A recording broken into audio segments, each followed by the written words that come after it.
E aí galera, tudo bem? Aqui quem fala é o professor Lucas. Estamos aqui para mais uma aula de História. Bem, na nossa aula de hoje a gente vai começar a falar sobre as políticas internacionais. Como eu estava falando para vocês, como a gente vai falar sobre essas políticas internacionais, a primeira grande coisa que a gente precisa ter em mente é sobre o imperialismo. E o que é esse imperialismo? Bem, imperialismo ele vai ser um termo utilizado para se referir às práticas da política em que uma nação ela vai buscar promover uma expansão territorial, econômica e colonial e cultural sobre outra nação, certo? Bem, a utilização da palavra imperialismo ela pode ocorrer em contextos atuais, como em diversos países. Um país imperialista, ou seja, está indo em tal lugar, imperializando aquele lugar, transformando aquele lugar dele, certo?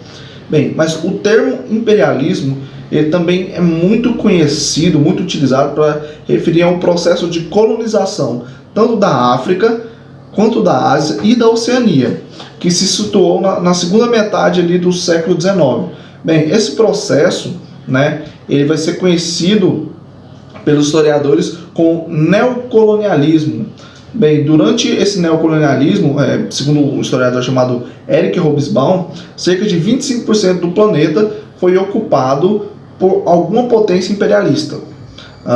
Eric Hobsbawm, que é um dos grandes historiadores do nosso planeta, digamos assim, ele também vai explicar por meio de dados estatísticos a dimensão da expansão imperialista na época. Bem, as seguintes potências tiveram várias potências que tiveram um aumento significativo no tamanho de seus territórios e, bem, isso que foi um processo dessa dominação. Vou citar aqui agora para vocês. Eu marquei aqui para vocês alguns. Bem, a gente vai ter a Inglaterra, que ela vai aumentar em 10 milhões de quilômetros quadrados o seu território. A França, que teve um aumento de 9 milhões de quilômetros quadrados do seu território. A Alemanha vai aumentar 2,5 milhões de quilômetros do seu território quadrado. E a Bélgica e a Itália teve um aumento de 2 milhões de quilômetros quadrados do seu território. Bem, além dessas nações, ainda tiveram outros, como Portugal, Espanha, Rússia, Estados Unidos, Japão, bem, entre outros.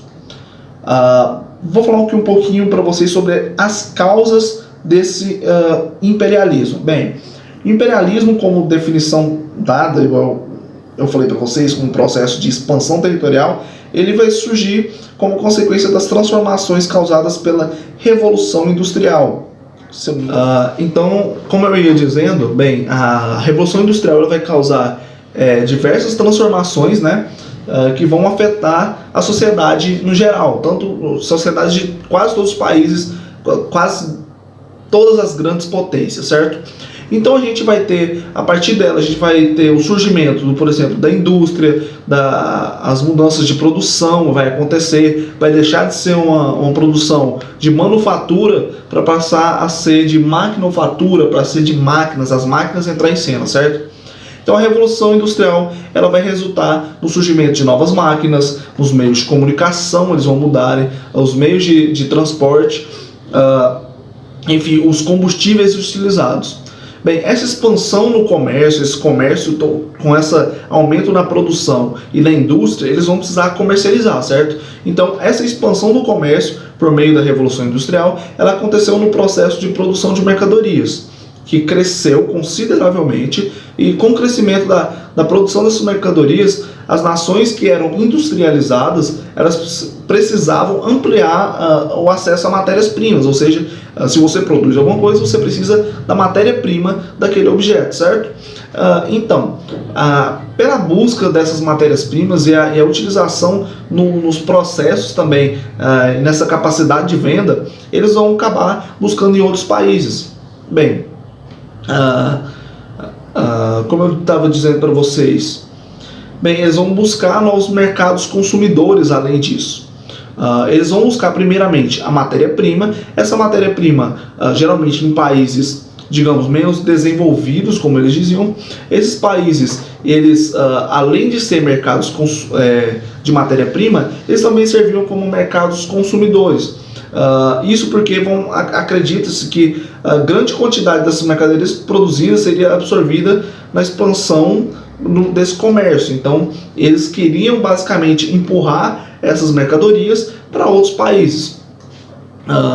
Então, esse imperialismo ele vai surgir como uma forma, principalmente, de buscar matéria-primas, e além disso, dessa busca de matéria-prima, eles vão querer cada vez mais buscar também por novas regiões de comércio, ou seja, eles vão querer comercializar, vão querer vender para mais pessoas. Se você produz mais, você vai querer vender para mais pessoas, certo? E como você vai fazer isso? Colonizando certas regiões. Então você vai exercer uma influência em determinada região, que não é uma potência, claro. Você vai exercer uma influência em determinada região para que essas pessoas comprem os seus produtos. E fazendo isso, há uma corrida por esse imperialismo, ou seja, várias potências vão querer também fazer isso. E é daí que vai surgindo esse termo chamado imperialismo, certo? Até a próxima aula. Um abraço.